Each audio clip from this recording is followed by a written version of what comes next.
Welcome back everyone. Time to do another comparison between the brand new M1 Macbook Pro and an older MacBook, the 13-inch and the 15-inch Retina MacBook Pros from 2017. Now, what I will tell you is, and I've been making, I think this is like the third comparison I've done of the M1 MacBook Pros, and I want to stress this very the beginning of the video. If you currently have a 2017 MacBook Pro and so far you've made it work, like everything's worked out perfectly and you don't have any issues with it, then what I would tell you is, honestly, I would recommend keeping it. There's really not a humongous reason to go to the M1 lineup of MacBooks right this second, but do keep in mind, and I want to preface my preface by saying that pretty much the M1 MacBooks are going to be some of the best MacBooks you can pick up, but they aren't necessarily the best they're going to be right now, and there's no reason to be the first one to pick up these specific MacBooks right now, because you can always wait a year, you can even wait multiple years, and it's still not going to be, at the pinnacle yet, because Apple is going to be making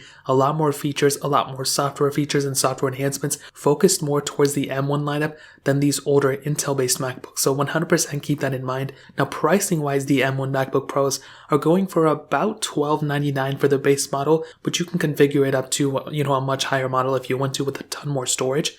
Now for the 13-inch 2017 MacBooks, the base models pretty much with just the two Thunderbolt ports and everything are going to be costing you around, I would say around that $700 to about $900 price tag, depending on the condition, as well as if you configure it up to that 4 USB Type-C port option. Now for that 15-inch, I've seen it more towards around, $1,200 to about $1,500, maybe about $1,000 to $1,500, depending on the condition, how much you, spec it up to and everything. Now, you can get the 16 to 32 gig models for the 2017 15-inch models, but the 13-inch, you can do 8 or 16 gigs of RAM, so definitely keep that in mind. Another huge thing to keep in mind is that with that 2017 model, the base SSD storage was 128 gigs, but now with the base storage for the M1 MacBooks, and I think for the last generation and the last generation before that too, the base model has been 256 gigs. So definitely keep that in mind. Now that we have pretty much all the basic layout throughout the whole entire MacBooks, in terms of the design, they're pretty much almost exactly the same. You're not going to feel one MacBook and feel the other one and feel like you have a way better, more premium machine. That is not going to be the case at all. They pretty much have the same screens. I have heard and seen and rumors that the M1 MacBooks have better screens. I totally do not see it at all. I feel like both these have pretty much the same exact screens for the most part, which is not a bad thing. I think that's actually a pretty good thing. And another thing to keep in mind is that with the 2017 lineup, not every single model had a touch bar. With the 2020 M1 MacBooks, we do have touch bars on all models. So if that's up to you, then, that's great. If you want to have it, you have that capability. If not, that's totally cool. These, non-touch bar models still have a lot of capability too, pretty much almost the exact same capability as the M1 MacBooks. Now, one of the biggest disadvantages, I would say, of even staying away from not only the 2017 lineup, but really the 2016 to about the 2019 MacBooks would probably be that butterfly keyboard mechanism that, that Apple used. Now, that has messed up a lot of MacBooks throughout their lifetime, and I don't understand why they did that, and that really plagued a lot of these MacBooks. Now, if you're using a MacBook docked up to, a workstation with a desktop monitor and all that stuff, and you have, another keyboard and another trackpad, then by all means, I would say that's not a bad setup, and that's actually pretty good. You could do a lot with these 2017 MacBooks, but the biggest differentiating factor is the problem with these MacBooks is that sometimes these things with the keyboard issues, the keyboards would stop working, they would stop responding, certain keys would stop responding, and that's a huge problem with these 2017 MacBooks. Luckily, with these 2020 M1 MacBooks, they now switched back to that older scissor mechanism switch, so we don't have to worry about those butterfly keyboards not working anymore.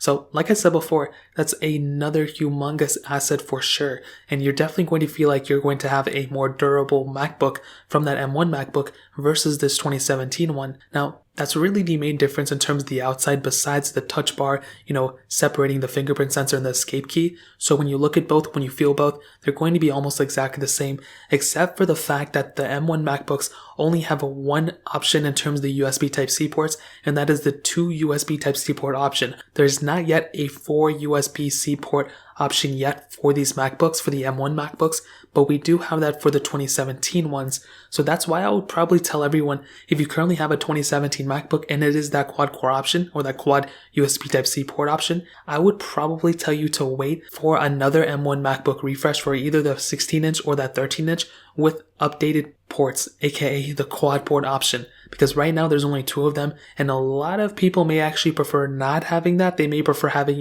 more USB Type-C ports at the end of the day. So that's another pretty big thing. You may be getting more ports from your 2017 MacBook potentially than your M1 MacBook Pro that you could be upgrading to. So definitely keep that in mind. And another thing, if you go to Apple's website, they are still selling Intel-based MacBooks. Those are the 2, top tier MacBooks they're selling. So don't just buy those ones if you want the M1s. Again, like I stated, if you want the M1s with the quad, port option, you would probably end up waiting for those. So definitely keep that in mind. Now, on the software standpoint, like I said before, right now, they're both going to be getting software support for a pretty long time. I think all the Retina MacBooks from the 2013 onwards are still supported, so we're still going to be getting 3 or 4 more years of software support from this MacBook potentially, so I wouldn't even be worried about that standpoint. But the other thing is, like I stated before, these M1 MacBooks, Apple is tailoring their software to these potentially not right now, but eventually in the future. Those updates, for every single macOS update that we're getting is going to be more tailored to the M1 MacBooks than these, Intel-based MacBooks. And the reason I say that is because Apple is supporting these iPhone apps and iPad apps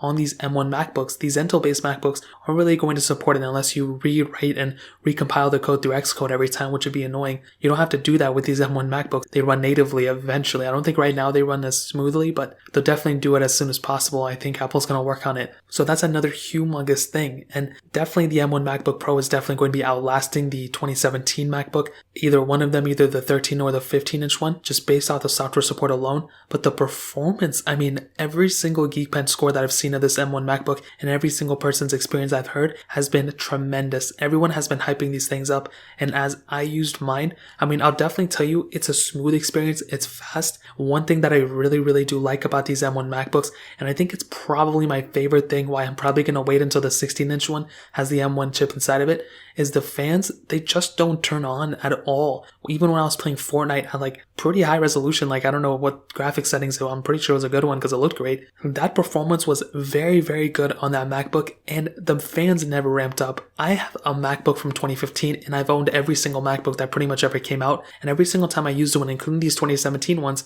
as soon as you boot it up and you start using a couple things, you'll already kind of hear the fan ramp up a little bit. Now, it just depends. Sometimes it's not all the way. I think there are levels to it, but it's still super annoying that you'll just be sitting there, and sometimes you may want to record an audio like I'm recording now, but you're going to have to wait until your fans cool down a little bit. With these M1 MacBooks, you're not going to really have that, problem. But on top of that, you're going to be getting better performance.